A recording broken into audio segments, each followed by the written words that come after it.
There's people out there that don't know that you're a cringe band kid. Ooh, gross. Excuse me? Last episode's theme was sex. This episode's theme, balls, dude. Yeah, half-naked cheerleaders this episode. Gotta get on the Patreon. I'm now realizing why you have so much empathy for Rachel. Because you were the cringe nerd. You were the bullied cringe nerd. They threw slushies in my face every day. Hello and welcome to episode 3 of Binge and Cringe. I'm Joe. I'm Stanz. Woo, he's not a surgeon this time. Thank God. You told me not to say it, and then you brought it up anyway, which is insane. You said stop doing things that are topical. Stop doing things that were obviously months ago at this point. We can reference an episode that we've already done, Stanz. That's okay. We can't reference topical things. Today is August 13th, the day we're recording this. It is 12:15 in the morning. I'm watching Hungrybox play Zuppy in Super Smash Con, and if this episode comes out in 2 months, who cares? Who cares? Who cares, dude? Well, we care because this is the first episode that we've released since we've actually launched everything. So we're recording this and everything is out, and it feels great that people are liking all of our stuff and joining the Patreon, and it's very nice. So thank you for all your support. It's actually really cool. Yeah, I had no idea what to expect, and there's at least some people who are interested, and that's cool. Yeah, there was one person. Shout out to OSRS Olympus. I think that's the name. Mm-hmm. Old school RuneScape, baby. They were on the $20 Patreon tier from a month before we launched, because I'd had to secure the Patreon to make sure we got the right name, which you heard about last episode. Right. And I told my stream once, and Olympus went to the URL and Insta got the $20 tier before we even did anything. Are you telling me that we could have just not done this podcast and had free money for the rest of our lives? $20 for the rest, 10 each for the rest of our lives going forward, That's dude. Free for the rest of our lives. That's monthly, by the way. So all we have to do is start more and more podcasts and say they're in pre-production, and then we eventually have more. Wait, yeah, we could start infinite podcasts and say... I think you're actually finally understanding what I'm saying. Yo, wait, we're breaking the world. This is an infinite money glitch. Yeah, why have one big podcast when we can have 1,000 5-patron podcasts? Turns out you only need one person to support you, as long as they support you on 1,000 different Patreon channels. Yo, that's sick. Stanz, it's been a while since we've recorded an episode of Binge and Cringe. As we said, we haven't released anything since we recorded the first 2, which means the last time we recorded was in May, because that's when The Good Doctor was happening and when we did the I'm a Surgeon things. Yeah, so we must have recorded in June, right? Maybe it was the start of June, but it's been 2 or 3 months. It's crazy. That's tough. I'm interested to know, you're gonna have your time to shine to intro everything that has happened in Glee before we watch the next episode. But okay. I'm interested to hear what you even slightly remember from Glee from 2 months ago. Okay, I put a few things together because I saw that you posted a short on our YouTube channel, and it's me unveiling the mystery that Glee is just a show for foot fetishists. It's just a show for people who like feet. It's like the guy from Nickelodeon who was doing the dirty things. You know what I'm talking about? Dan Schneider, who must not be named, even though I just named him. Yeah, you did. You actually said his name. You gave him free publicity. And so as I was watching that, I realized a thing. Because the clip that made me realize is a woman who is maybe a guidance counselor. I think her name is Emma. Is that true? He remembered the name. Let's go. Okay, perfect. Emma is sitting there, and she is forcing this man to clean her feet. It's very biblical. It's very pseudo-sexual. It's a weird thing. And as I'm sitting there, I realized something. This man's name. Joe, do you know this man's name? Okay, I do know this man's name. I feel like we were both fools for not noticing this earlier, I'll be honest. Yeah, it was all right in front of us. Pepe Silva, connect the red lines. His name is Mr. Schue. Mr. Schue is cleaning her feet, and there's so many feet things in this show that I think that's what we've stumbled onto. That's what we're getting ourselves into, and that's what I'm going to assume the entire show is about. Stanz, you'll never guess what Emma's last name is. If it's fucking Tozy Wozy, then it's over. No, I wish it's Pillsbury, so... Oh. That has nothing to do with feet, man. Wait, but I was actually saying that as a meme, but is a Pillsbury a type of shoe? Or am I... No, it's a doughboy, bro. Yeah, but is it also a shoe? I think it might be. I looked up Pillsbury Schue, and it's just a Pillsbury branded Crocs. Pillsbury canvas trainers is what I found from Levi's. What? Levi's Pillsbury canvas trainers? This is a deep reach. You're Mr. Fantastic stretching for this. I think I'm smoking. But I like it. But so we need to find a foot relation to every single character name in the show. So we'll and I don't keep think it'll be that going. hard. Also, the good news is I don't remember anyone's names, so if you make them up at this point, we're good. Oh, love that. Well, when you were talking about Rachel in one of the episodes, you wouldn't stop calling her Samantha. So I'm going to start using Samantha whenever I do like the time codes for where to click in the episode. Every time you mention Rachel, it's going to say Samantha. Okay, perfect. It won't be I confusing. just have been watching a lot of Sex in the City, and it really, I'm a bit of Samantha in my mind, you know? Well, you've probably forgotten this, Stanz, but we figured out in episode 2 that the feet fetish thing isn't a thing. There was 0 feet in episode 2. Oh, it was just a pilot thing. It was probably just one the pilot. producer, one horny producer. I think they got fired, yeah. So although it turned from, if I remember right, it turned from foot fetish to just regular fetish, because at the end of episode 2, there was a dance that was much too sexual for me. I don't know if I'm being a prude, but it's like, these are high schoolers. This is fucking weird, I don't know. Man. I feel like you're a prude, Stans. Let the high school kids do what they want, you know? It's their show. Yeah. They can dance sexually on a stage in front of all of their peers if they so please. Right. Wait. Mr. Schue's wife is pregnant too? Is this... It's all coming back to me. It's all coming back to you. I think she's faking being pregnant, if I remember right. Is she faking being pregnant? Yes, I think we find out at the end of episode 2. I remember she was like just double fisting wine. I don't know how much of this I'm going to include in the edit because I realize we're just recapping everything that we've been through in the previous episode. But viewers who have watched episode 2 have already heard us say all this. Dude, it's free content. And now they're hearing us say it again 2 months later. This is free content, We can't just do a podcast where we talk about what we talked about on the last episode of the podcast. No, because we're not technically talking about what we talked about last episode. We are guessing at what we talked about last episode, which is 10 times worse. Yes, this is the best content. This is why this is free. Let's go. Mm-hmm. Stans, I know something about you that I am... I feel like this is like secret knowledge. You've mentioned this a couple of times, but I feel like a lot of people won't know that you were a band kid. I was a band kid, yeah. Oh, yeah. That's not secret knowledge. That may be for some new frogs. That's secret knowledge. That's what I'm saying. There's people out there that don't know that you're a fucking cringe band kid. Ooh, gross. Excuse me? Yuck. I played the only cool instrument in band. Weren't you a band kid? I'm now realizing why you have so much empathy for Rachel. It's because you were the cringe nerd. You were the bullied cringe nerd. They threw slushies in my face every day. I played drums, bro. There's nothing uncool about that. That's very cool in my opinion. Well, I was trying to think through this, and also, by the way, also a drummer. But I feel like you played drums, but you didn't play drums. Didn't you play trombone in band or something? No, I don't know a single. I don't look like a. That's a slur, Stans. Don't say that out loud. Am I right in thinking that you played cringe drums, aka like marching band drums, and not like drums, like rock band behind a kit? Yeah. I mean, I played both. I played drum set for like a year or 2, but I also played Drumline. The movie Drumline, Nick Cannon, we should watch that on the show, by the way, because it fucking rules. Came out like right as I was getting into band and drums, and so I was there was a brief like 3-year period where I think it was kind of cool. Okay, what Drumline, not behind a kit? Yes, exactly. Because I'm kit only. I'm cool as fuck. I'm already cemented, rock star, living it up in an actual band. Oh yeah, that's definitely what's happening right now. Not in a band. To be clear, there is a different thing, and I feel like there needs to be a line, because I feel like American band being like drumline, walking around at like football games or whatever, is very different to like being a drummer in a band. Yeah, we had a pet band that would play at basketball games where I played the drum set.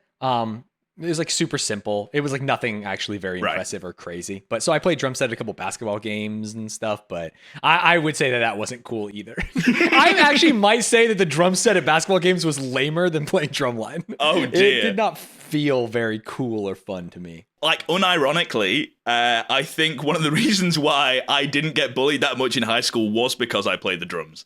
Really? That was like your shield, your armor against people. I can't be lame. I play the drums. All of the, and UK people know chavs, all of the like bullies, the cool kids in major inverted commas. People like me. Yes, you obviously. You're a fucking, you were a chav. Just the thought of you being a chav is crazy. That's not a good thing. I was chavved out of my mind, bro. I can't get that image out of my head. Someone needs to Photoshop Stanz as a chav. I got a little sweater vest and I'm bullying people who are poor. That's what I do.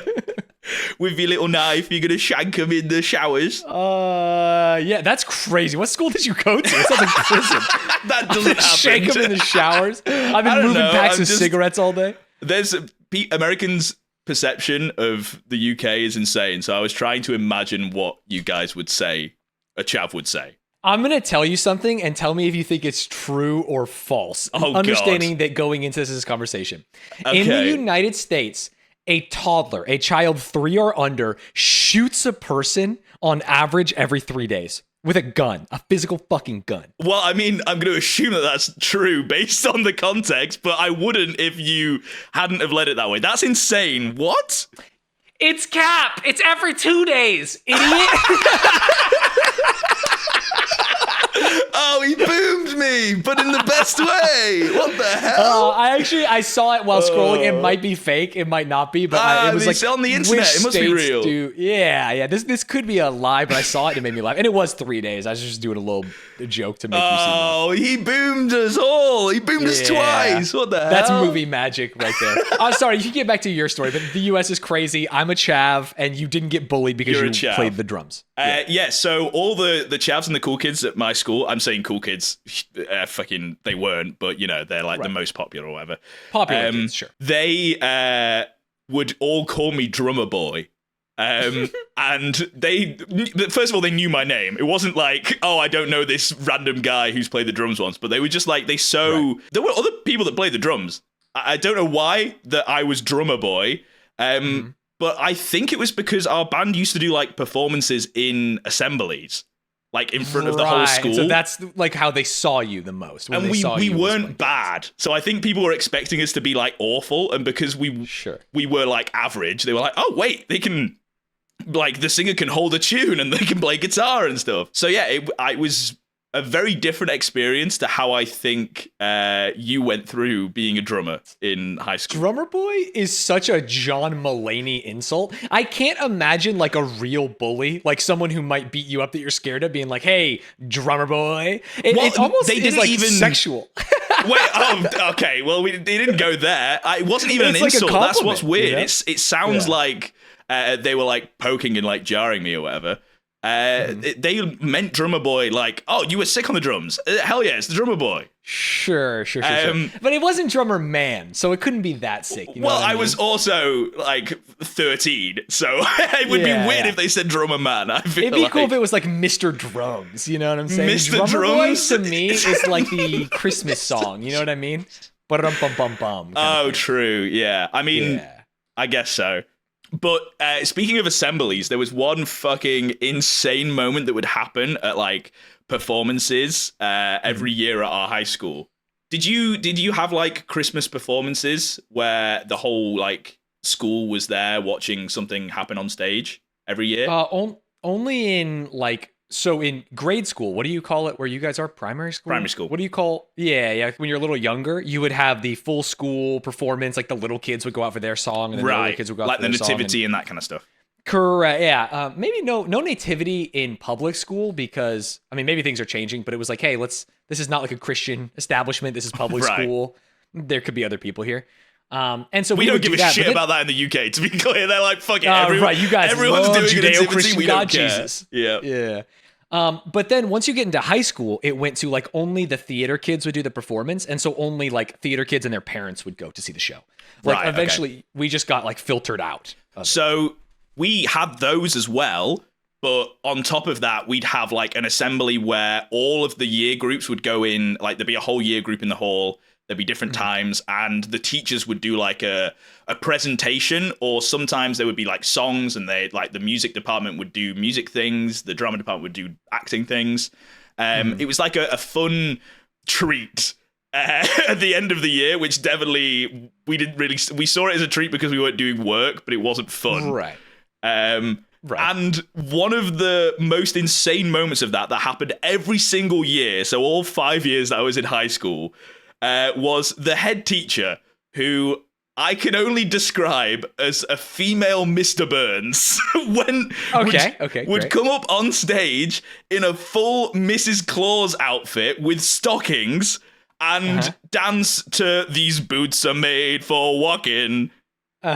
And dance around the stage like with her boots, with her stockings, and like do what you would do to that dance to her whole entire school every year, 5 times for each year. That's amazing. That was her thing. Scarring, Stanz. I can't listen to that song without having flashbacks. Right, I'm seeing your principal just kind of like strut around the stage, huh? I'm not joking. Literally imagine Mr. Burns doing that, and that's what it like. That's what it was. That's what I imagined in my head, and I don't want to imagine it. I want it scrubbed from my memory. But now you also have that in your head. Hopefully you think of that every time that you hear "These Boots Are Made for Walking." Because it's wild. I feel like she should have been arrested. No, it's not that bad. What in my mind? Is she wearing like Mean Girls lingerie Santa Claus? Like if it's just Mrs. Claus just walking around having a good time, I don't see anything weird about it. It was a sexy Mrs. Claus for sure, but it was intended to be sexy. To be clear, we didn't find it sexy. Right. I think that's fine. It's just a person living their life. It was as bad as episode 2 of Glee. To be clear, it was that level. It's just so a little too sexual, made you uncomfortable. Yeah. Especially for the head teacher, right? If the kids are doing it, it's bad enough, but. We had an assembly in junior high school, and there was a lip sync contest, right? We go up there and they play music and you do it. And one of my memories that I just realized I've repressed was one of the classrooms, one of the schools, did a song by Neo called Love Song. I don't know if you know this. Neo, Love Song, it's a great song, but he's tired of love songs, right? Like, oh no, his heart is broken. Right. And the person performing it did blackface. And I didn't understand that was an issue, and apparently the teachers didn't understand that was an issue. Yeah, what year is that? Because I feel like there was a huge cultural shift across maybe 5 years that it went from this is funny and okay to this is not okay in about 5 years. This would have been like 2002, 2000. Oh yeah, that's a dangerous time. People were openly posting blackface on YouTube in like 2007, dude. So So this was before that. Yeah, that was back in the times before people had even started having like thoughts of maybe this is problematic, So yeah. That's crazy, though. I don't think I've ever Glee seen didn't do blackface yet, Yet. Yeah, now me scrubbing my brain trying to see if there's any episodes. Oh, yeah. Next week, Stanz, we aren't watching Glee. We are watching Hamilton, because we did a Patreon poll. It's weird for the show to be like, hey, we watch things that are maybe in a critical lens considered cringe nowadays, and then we're just going to watch Hamilton, which is goated. I know people are starting to turn on it and like Lin-Manuel Miranda's voice and stuff, but Hamilton's goated, bro. I have always thought, as I said last week, everything Lin-Manuel Miranda has done or I feel like every time I see him, I cringe myself. So I am... You're actually just giving into the zeitgeist of people. What does that mean? It's like so many people love Taylor Swift that it almost makes you roll your eyes. Do you know what I mean? Like when people are like crying listening to the music. I'm fine with people liking someone if I'm also like, yeah, they're cool. Like Taylor Swift's cool. I don't give a shit about people fucking liking them. Then what's your issue with Lin-Manuel Miranda? Because I think he's cringe. I don't think the people that like him are cringe. He's cringe. He made some great musicals. He's the Electric Company. He taught kids how to read. He taught kids how to true. He literally taught kids how to read, bro. Dude, and Hitler was a great artist. I don't really give a fuck, That's an insane comparison. Hitler was a fine artist. I actually haven't seen a single piece of art Hitler's ever done. So that was a Hail Mary. But, I feel like just because they do some good things doesn't stop them from being cringe. That's my... Right. I think there's nothing cringe about him. Well, we had two contradicting opinions on the poll. Because Hamilton, we did a poll on the Patreon that had 4 options for us to watch, which I think we will get round to watching all of them at some point. Hamilton is winning currently. The poll's still up there if you want to vote, but by the time you see this episode, we've probably already recorded the Hamilton episode, because it's winning by 50%. So I feel like Hamilton is going to be the thing we end up watching. It's the one. Yeah, that makes sense. So there were 2 comments on this Patreon post that I thought were very, very funny. Well, one of them was just helpful. Walker Hope said, if it helps Joe get hyped for Hamilton, the actor playing King George is also in Glee. I didn't realize Jonathan Groff was in Hamilton. Yeah. He's so sick. I will say him. maybe the most embarrassed I've ever been in my life was right after I saw Hamilton, and someone, I think it was Atrioc, was like, hey, what was your favorite song or favorite like thing? And I was like, oh, dude, Jonathan Groff is the King is so funny. And then he called me out in front of a group of people at a party and it's like, the one white character. That's who you like. And I remember, I don't get embarrassed that easily, but I was like, holy shit, I didn't realize. That's a bad call out. Yeah, fuck. I did not realize that I had picked the only white character in the entire musical. That's sick. It's a thing that happens. That's but insane. He's hilarious. And the memes about Jonathan Groff spitting while doing the song are fucking hilarious on TikTok. It's all good. So that made me excited. And then out of nowhere, Bradley Anderson, it brings me right back down. Just Hamilton is cringe. So no, Hamilton's not cringe. People are this is like, did you guys have a children's television show in the UK that like everyone loved when they were 3 to 6? And then you go to like school and the one like cool kid is like, oh, if you like that show, you're a baby. Here it's Barney. Barney was the thing. Oh, okay.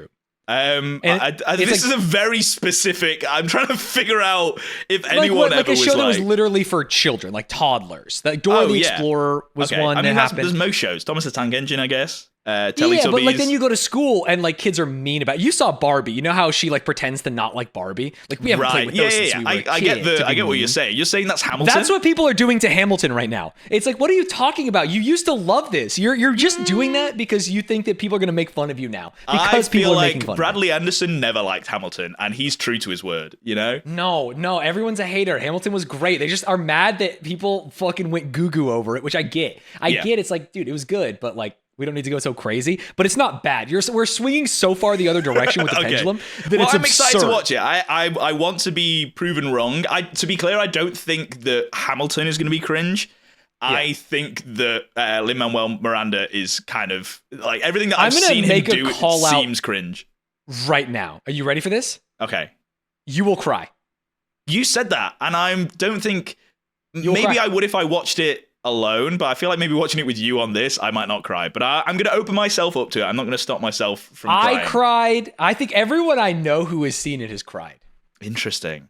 The first time when you don't. I just can't imagine a universe where I do cry at it, but I guess I'm just viewing it wrong because I haven't seen it, so I'm just. You want to go into it and make fun of it, and I'm telling you, it's just good. I don't think that's what I mean. I don't think I'm going to make fun of it. I haven't seen it, and people wanted me to see it. I'm worried about watching it because the whole time I'm just going to be enjoying it. I'm going to have no jokes. You have to sing along, Stanz, because I'm not going to know any of the words, and people like to sing along to these kind of things. People do like to sing along. That sounds like my nightmare.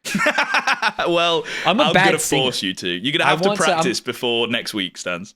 Perfect. I'll do only the raps because I'm a cool guy. Just like Mr. Shue. Just like Mr. Shue. Which like actually, that brings me on to this TikTok that I'm going to show you, Stanz.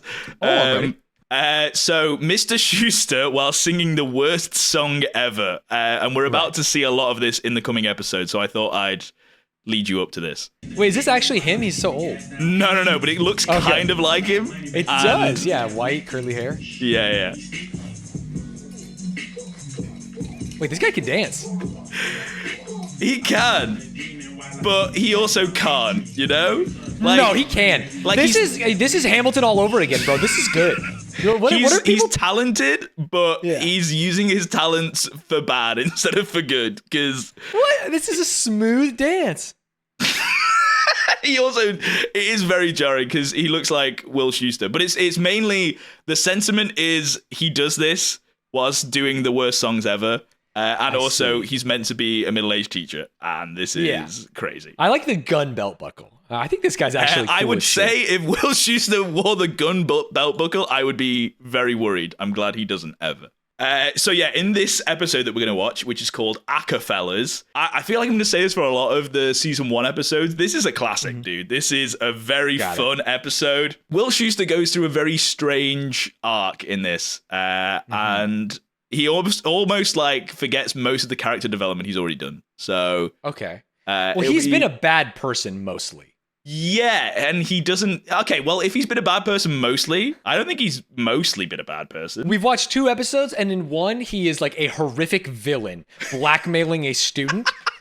And in the other one, he's fine, but maybe gonna cheat on his pregnant wife. So I think I think overall, I don't like Will Schuester. Okay, well, then you might think that this is good for his character development because he goes even further against his morals, I think. Okay. Great. I think he's the villain. I think Sue is a queen. Okay, Stanz, before we watch this episode of Glee, I am going to give you, and I'm going to be lenient this time because it's been a while, a couple of months since we've done the last episode, so your memory might be a little bit foggy. I'm going to give you 1 minute to tell me what we missed on Glee so far. You're going to be the synopsis. Are you ready, Stanz? It's our running thing. What do they say? Not last time on Glee. Here's what you missed on Glee. I'm going to say that, and then you go. Okay.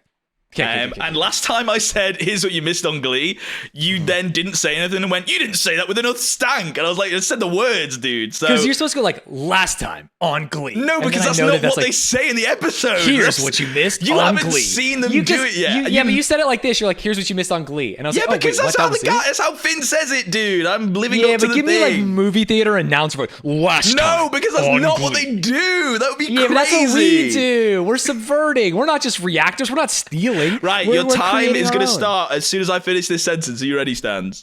Yes. Okay. And here's what you missed on Glee.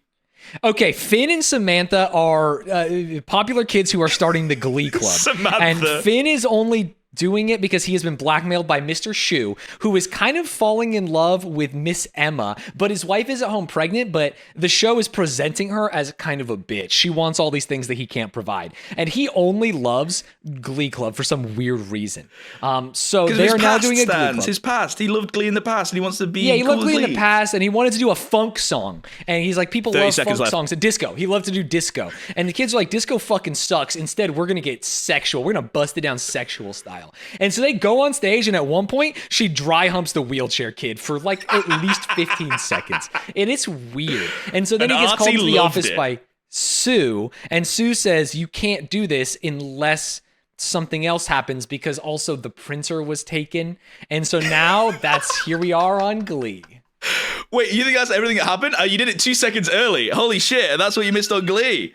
Yeah, it's perfect. It was perfect. I feel like you missed so much, Stanz. It's going to be great. There's nothing important. I covered all the important bits. Oh, the one thing that I predicted that I didn't mention, because we don't have to worry about it now, is that his girlfriend, Piper, Finn's girlfriend, Piper, is right now a villain. That's the easy one. If you know Finn, you know Quinn.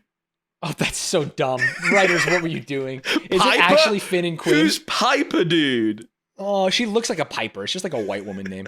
Okay, so she is right now a villain, and she's going to do villain turn to hero story. She's going to join the Glee Club 1 billion%.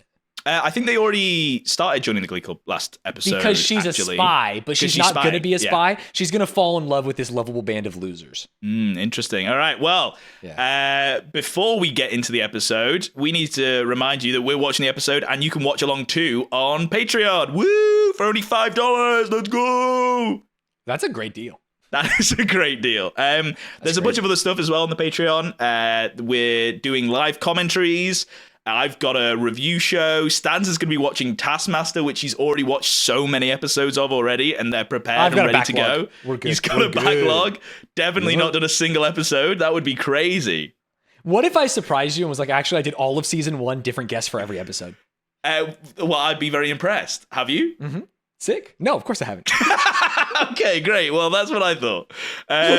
So there's a bunch of stuff over there. Go and check it out. But also, you can follow the Patreon and just get updated whenever we do vote on our next episode poll or updates on what's happening. And that doesn't cost. So follow over there. And then maybe at some point, if you want to subscribe, you can do. But following's free. Oh, that's free. Oh, yeah. They should just do that. And join the Discord, too. Yeah. And the Discord and the Twitter, follow everything. And now we're going to give you a little taster of us watching the episode.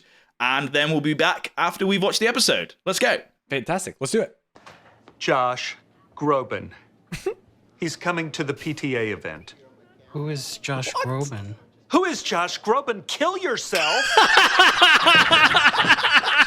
And we're back from episode 3. If for some reason you didn't watch, go and watch it. But that was a good episode, I would say. Not as good as the first 2, though. What do you think, Stanz? Yeah, I think this is for the people who maybe like aren't on the Patreon and don't listen to the live watch eps. I want to make sure everyone knows I am the founding member of the Mr. Schue Hater Club. Yeah. I think he sucks so bad, and he's like especially ruining this my episode enjoyment. because the only redeeming like factor I think of Mr. Schue was how invested he was in the kids and their future and Glee Club, and he was like, I'm gonna put all of my dreams and hopes aside. I'm not gonna become a banker. I'm gonna do what I love and help the kids.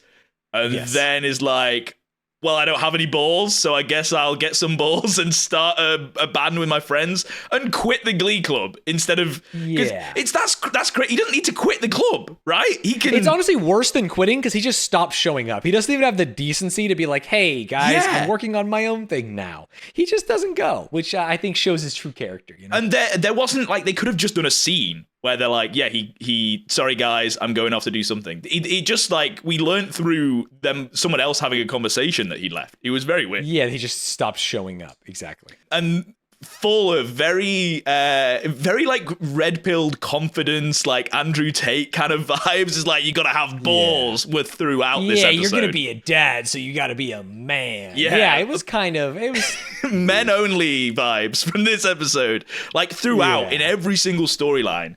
It was very weird. Yeah, but there was some confidence for other people. There was like, hey, Kurt needs the confidence to come out to like his closest group of friends. Mercedes needs the confidence in herself to understand that like she is valued. There were like some other ones, but they weren't as forward facing or present as the other characters. Yeah, there was like lines where it was like, I'm glad you grew some balls, son. It was like, okay, dude, we get it. You don't need to shove it down our throats with, pardon the pun, with balls. I think my favorite part of this episode was that twice they used the classic, like, they were waving to someone behind you trope of like, he blows a kiss. Oh, Emma thought it was for her. Who are they really in love with, you know? Yeah. Yeah. It's like, are you going to do it in the same episode? Really? Like... Well, they love those parallel stands. They've got to keep those going throughout the whole episode. It's the theme. They love theming. Last episode's theme was sex. This episode's theme, balls, dude.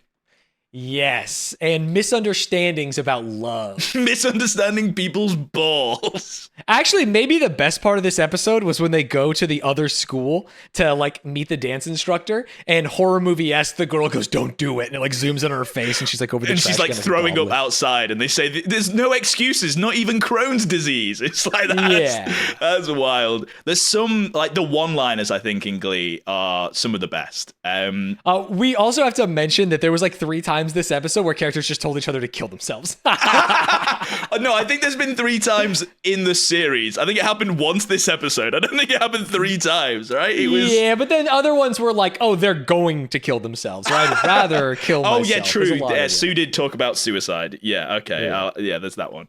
Yeah, usually there wasn't that much Sue this episode, I feel like, in terms of her crazy one-liners. They kind of spread them out to other characters. Yeah, but it was still funny about all of it. Like Emma saying, when he says, like, did you see me dancing? And she goes, that's what you were doing. Or he goes, you're going to break up with me in front of this guy. And she goes, what are you talking about? Like, you know, like, there's more important shit. She's like, shut up. I'm not actually talking to you, Ken. I'm talking to Shouester, who I want to fucking do bad things to, not you. No, she doesn't anymore. She does.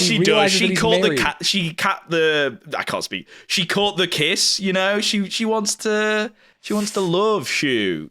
Yeah, but the thing is, she's a better person than him. He puts himself before everyone, and she is putting everyone before herself. You know what I mean? So true. So you can't see him, and I understand at this point because Mr. Schuester is being very cringe, but I feel like you look past all of the cringe every other character does. But when it comes to Mr. Schue, you're like, no, I can't look past the cringe for him. I hate him. It's because he is being painted as the main character, and like he's the the straight man. You know what I mean? It's like everyone else is wild and crazy. You're supposed to and like him, and he's the one cringe. that's supposed to ground you Yeah. and like, oh no, they're being crazy, but he's gonna like, this is what it really means. And it's You're like, not it's supposed to about like confidence. the pedophile. Where, Yes, you're so not it's supposed to okay like the when he pedophile. does cringe things. I get what you mean. But there were some moments this episode, they kind of started the father-son dynamic for Will, Schuester, and Finn, which runs throughout every single season, and there are some really good moments of that. So it's nice to see that so early on, but it is hard to forget that 2 episodes earlier, that relationship starts with him blackmailing him about weed and forcing him to join the Glee Club. So exactly, he's just a selfish person, and I'm hoping maybe I'll grow to like him. But I genuinely think you just have to forget about that in like a couple of episodes time and try and see him without that lens, because I don't think. But the ball got rolling because of that. That's Yeah. how we met him. That's what I mean. I don't think they do anything to like remedy that in your eyes. I don't think they redeem him at all. They just start pretending like he's good, you know? So Right. And they kind of did it at the end of this episode where he's just Yeah. like, oh, that was a detour. I love the children. And it's like, wait, we just what? kind of wanted him to start his own band, so we're going to pretend like Yeah. nothing happened now because he started his band, you know? Yeah, it's crazy. Sorry, my dog's going fucking crazy. Jade, what are you doing? She was sat on She the loves bed. Mr. Shue. She She's was trying to chilling defend the him. whole entire episode, and now she's like, please give me attention. Do you need anything? You just go on the bed. Just chill. She wants to play so bad. It's really strange because throughout me looking back on the show, in my head, it was like the Rachel Berry and the Finn show. But it's not, dude. They are 100% the B plot in every single episode we've seen so far. And it's the and Mr. Shue sometimes show. the C plot, because sometimes it's like Sue and Quinn and Yeah, like other true. people. Yeah, this is just Mr. Shue and Emma. And that's absolutely like the horny Coomer bait that they're going for. And it's Yes. like, ooh, these two, like, will they, won't they? Like, oh my goodness. But his it's so wife, you know? it's so weird knowing like how the seasons turn out and stuff and storylines and things. The full emphasis on Mr. Shue, I feel like that it definitely stops at some point where he's not the main character, and I just don't. I thought it was much sooner than this. It's Right. It's Is thrown there a me off. chance that when you were younger, you just watched it through the lens of those characters and that you're going to watch this whole thing and you're like, wow, that was actually different than I remember? Maybe. I don't know. I also thought Mr. Shue was really cool. So, as we've discussed previously, I liked Mr. Shue. So if I would have watched it, and if he was the main character, been like, oh, this is cool. So I think things do change. I'm interested to see where, because this show was definitely aimed at like teens, like that age range, people in high school. So it's weird that they're taking so long to be like, oh, the high schoolers are the main characters. I think middle-aged women too, though. I think this is not only aimed at Yeah, teens. I think like we said during the React, you said it's kind of like a family show in inverted commas. I think it's like Shrek, right? It's something for everyone. It's like, teens there's with like their sexual parents innuendo. kind of vibes. Yeah. Yes. Yeah. But definitely not kids. This is not a kids show. This would No, be crazy. it's not a kids show at all. Which is funny because this came out around the time of like High School Musical and stuff, right? So it's like, you think, I think. oh, maybe this is for kids. I think they were going for like the more adult, in inverted commas, version of High School Musical, that kind of vibe. High School Like Musical, but you're actually subversive, high funnier school. jokes. Yeah. Yeah. Which some of the jokes that you definitely couldn't do in a kids show are, well, I guess they're not really jokes. It's just there's just a pedophile that's like part of the cast now. I thought he was out every of the joke show. is like, he can't be around kids. Omega lol. But he's in the he staff is. room. It's crazy. Yeah. You see him It's walking through very school. There was one line where he's like helping out. Spoilers. If you didn't watch the episode, there's a guy who cuts his thumbs off. And Sandy, the teacher that got fired for touching a kid, he is helping him in the emergency room or like the nurse's office or whatever. And the principal says, oh, this guy isn't safe to work with kids. But he isn't talking about the guy who touched a kid. That's fine. It's the guy without thumbs that he has an issue with. Yeah. Very, very weird that his character is just a pedophile and is like recurring. You thought he was kind of getting written off and stuff. Yeah. I knew he was in a couple of episodes, but I forgot that he was part of the Acafellas, which is crazy. Which, I guess if we haven't talked about that that much, Mr. Shue starts a band, calls it Acafellas, with a group of teachers from his school. And friends. The one guy just works at the store with his wife, right? Yeah. Just randomly, they're all just sat at the table and they start harmonizing and go, "We should start a band." Which is how bands start, I think, actually. Yeah, so. the harmonies then equals band. That's how it all works. And then leaves the Glee Club because of that, which it feels like they just, I don't know, they wanted the Glee Club to do their own thing and Mr. Schue to do their own thing, and they just wrote that in because of it. Because there aren't any repercussions to him leaving, as we said. Rachel, or Samantha, whichever one you want to call her, had some great moments, like actually wasn't cringe and wasn't annoying and was maybe kind of based. I'll die on this hill. She's been based the entire time. Ooh. There has not been a single moment where she's been cringe. When I say based, okay, we need to stop using based and cringe because we use it for like so many different things. Right.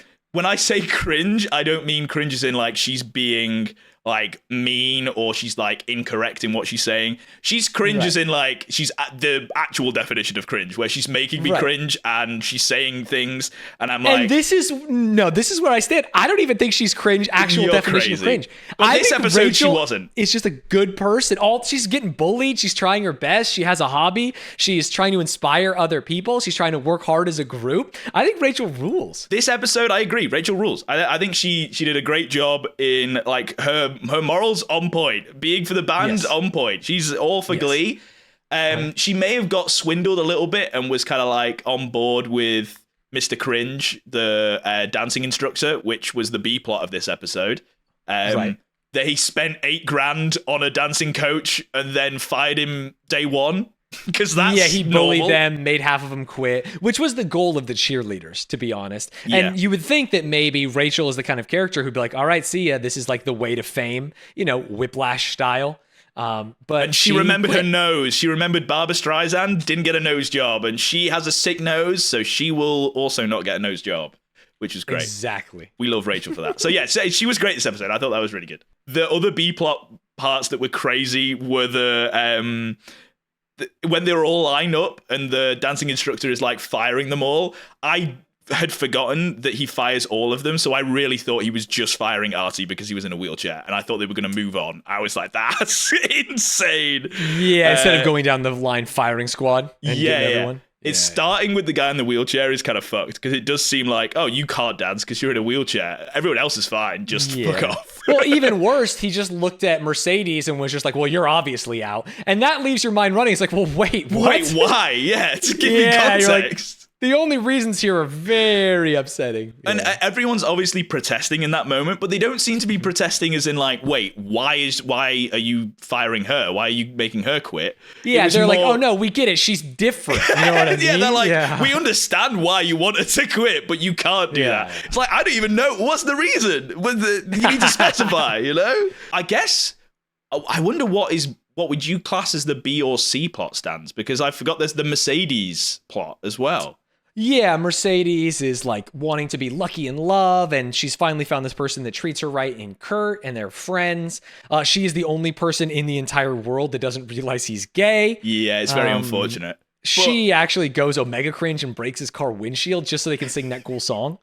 Yeah, it was definitely, they were like, okay, we've got Mercedes. She's amazing. And she's going to sing an R&B song. What songs could we sing that we could shoehorn the title of into the episode? They were like, I guess she could break someone's car window. Sold. Bust the windows out of your car. That's the song. In fact, I think they created that entire C plot.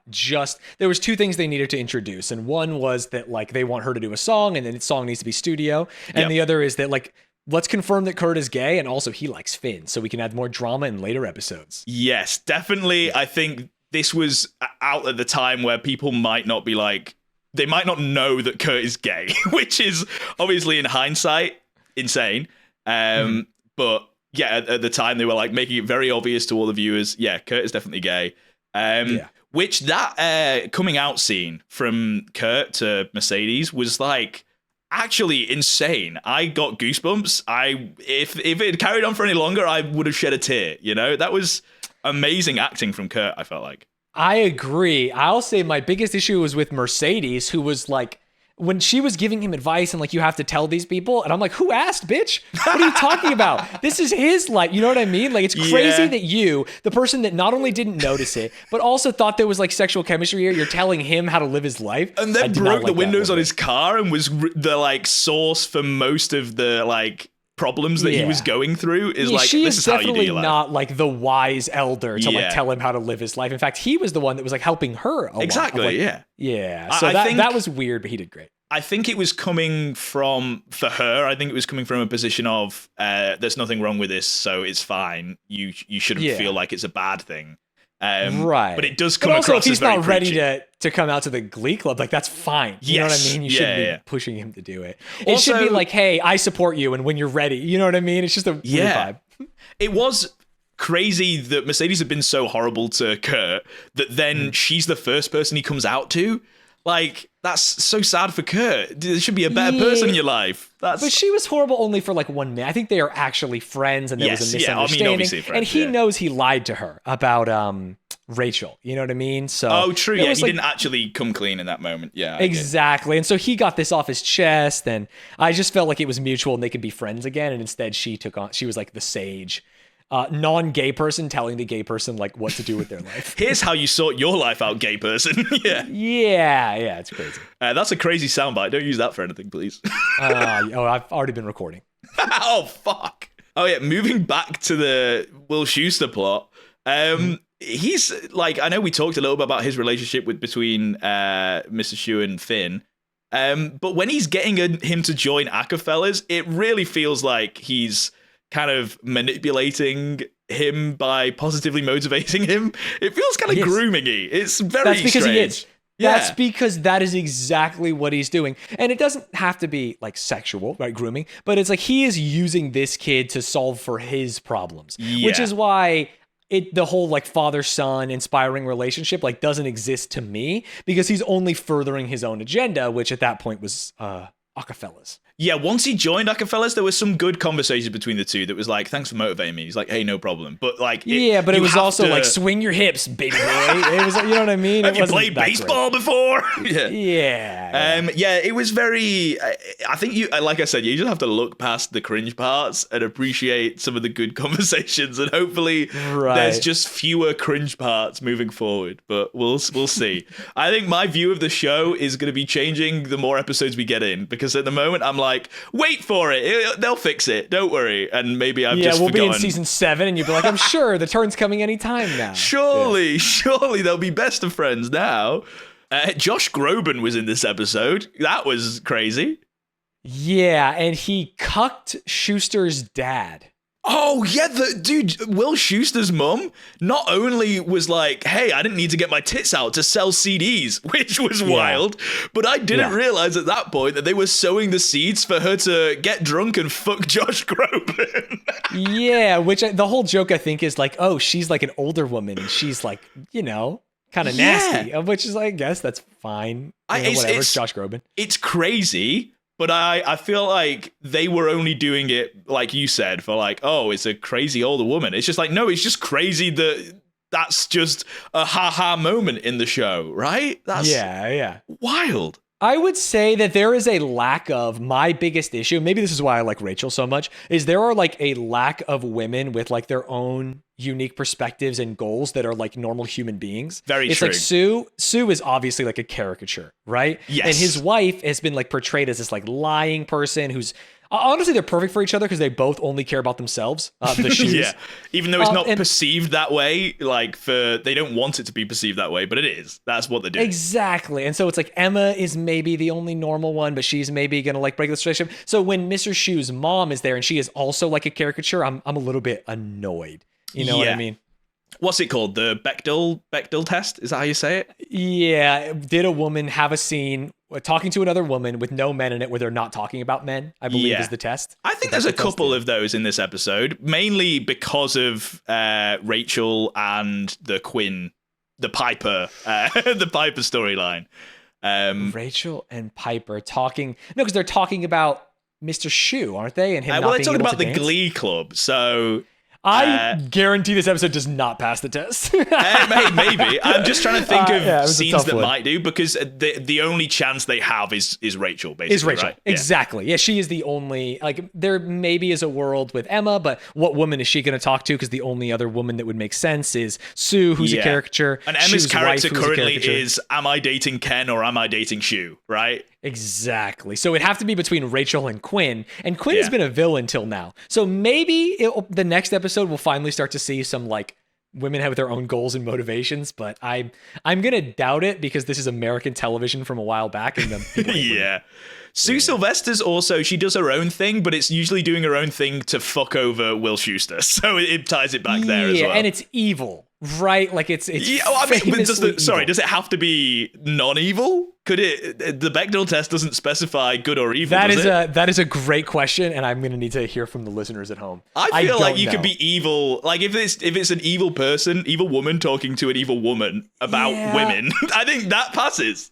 I think that's it's just fine. so absurd because she's talking about like Iran-Contra and like destabilizing governments and stuff, and I'm like, what is happening here? You know? Yeah, this is not a human being. If you like tracked all of the things that she says that she's done in her past, like throughout all of the seasons, she has a fucking wild history. There's going to be some amazing, like, we should get a prequel series for Sue Sylvester's life. Yeah, it's like Secondhand Lions, where you don't believe, have you seen that movie? You don't believe that these old men have done, oh my God, the movie rules. It's Haley Joel Osment. Okay, never mind. I was going to say you've only seen really old films, but then I recognized Haley Joel Osment, so. But it's him as like a kid. I think it's Haley Joel Osment. It's a great movie. This kid is living with his like grandparents now, and they tell these stories about growing up. And he's like, yeah, right, grandpa, you fucking liar. And he's it's like Big Fish, but kind of like more child friendly. Have you seen Big Fish? Have you ever seen a movie in your life, bro? You've only seen fucking black and white cringe old movies, Stanz. You're a boomer. Everyone's like, oh my God, this boomer's never seen YouTube. Sorry, I'm too busy watching film. Hey, you fuckers.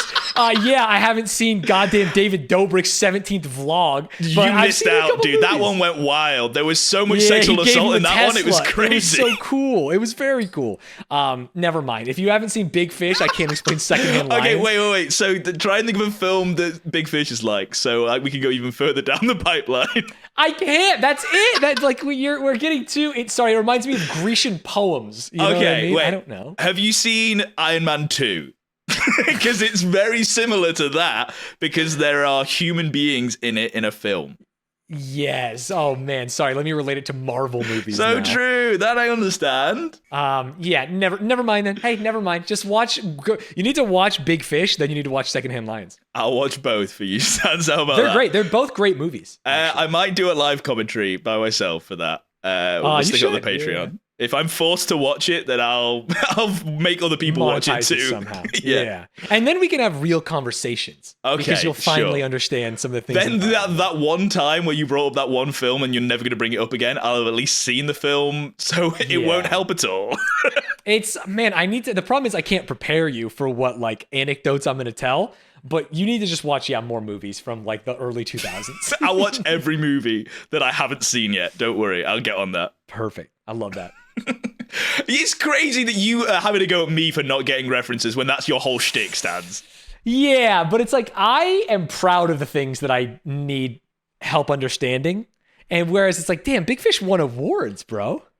I've never even heard of it. That's what's crazy. Like, there are some films that I'm like, yeah, I need to have seen. I just haven't got round to seeing. And then you list films that I've never even heard uttered before. I will tell you that it won Best Supporting Actor, Best Original Score, Best Original Song. It won a Grammy. Dude, it's like actually this movie popped off. Directed by Tim Burton. Oh, wait, is it a baseball film? No, not at all. What?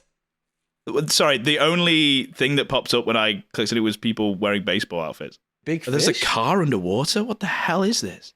Yeah, it's a great movie. It's a great movie. Hugh McGregor. Oh, cool. Yes, it is. There's a lot of baseball, dude.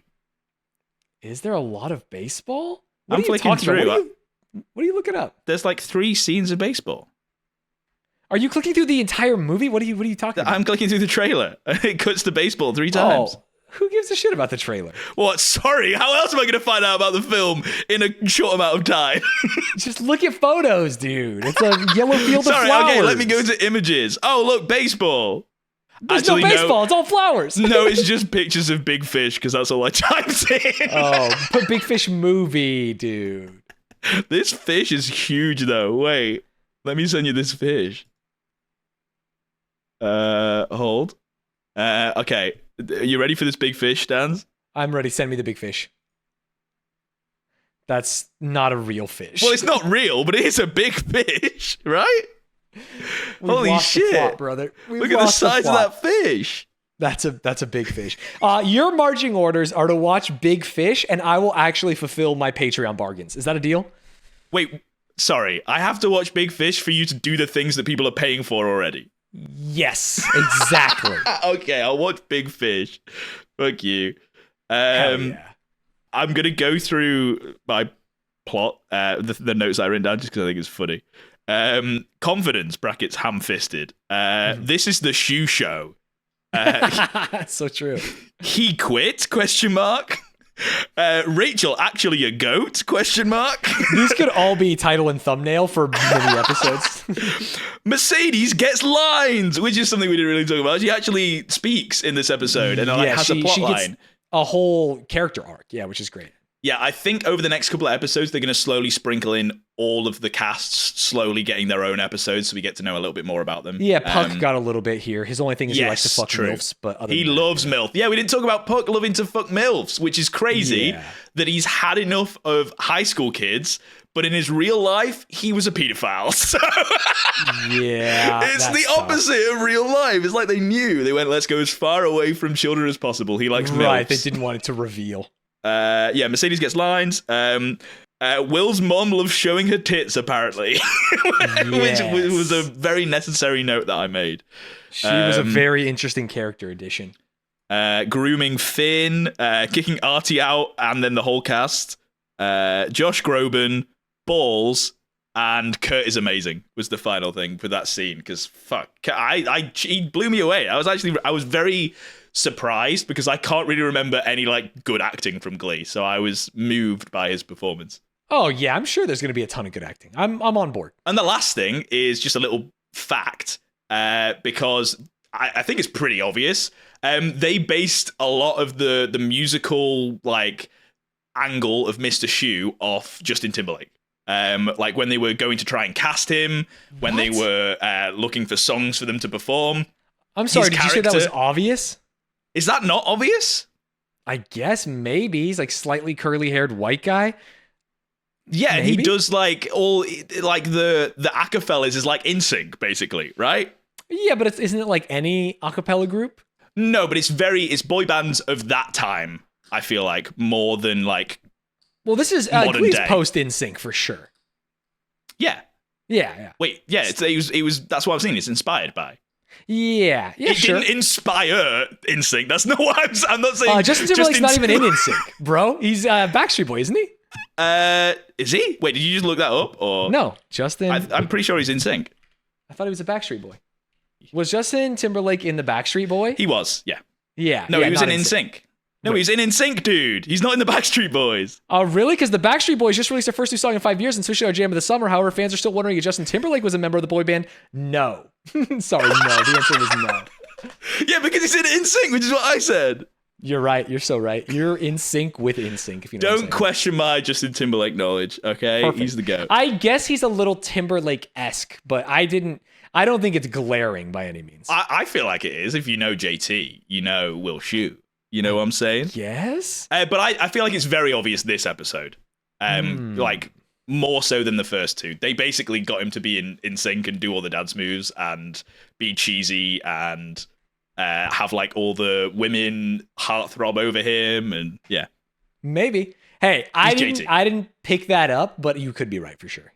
Also, speaking of things you didn't pick up or vice versa, there wasn't any feet this episode again. 0 feet counter. I'm glad. It's actually crazy. Going back and watching that pilot, people are going to think I'm crazy for talking about it so much, but that pilot was bonky wonky. There was a lot of feet. I agree. And I remember saying episode 1 that I was worried if that would carry on. It didn't carry on, so we're feet free. Yeah, not at all. It didn't carry on even a little bit. We will keep looking out for any future fetishes that might exist. So we'll have a fetish counter for you guys. But currently, 1 feet, 0, everything else. Yeah, now it's just regular sexual, and that did happen again. And like the cheerleaders stuff was crazy. Yeah, half naked cheerleaders this episode. Got to get on the Patreon. Yeah, kind of some weird stuff. Wait, whoa. Okay, hold on. Well, for the Glee episode that you supply, there's no half naked Patreon. Wait, no half naked cheerleaders on the Patreon. To be clear, I said what I said. I said what I said. Well, if Stanz can post whatever, you know, he might go crazy. There might be some. You'll have to go and find out. Yeah, go watch Feel Big good? Fish. And if you're listening to this, go watch Big Fish. It's a great movie. Yeah, that's the takeaway of today's episode. Go watch Big Fish. Return your subscription to Disney Plus for Glee and go buy Big Fish. It's just better. It's better. Wait, hold on. Big Fish has got to be on some streaming website.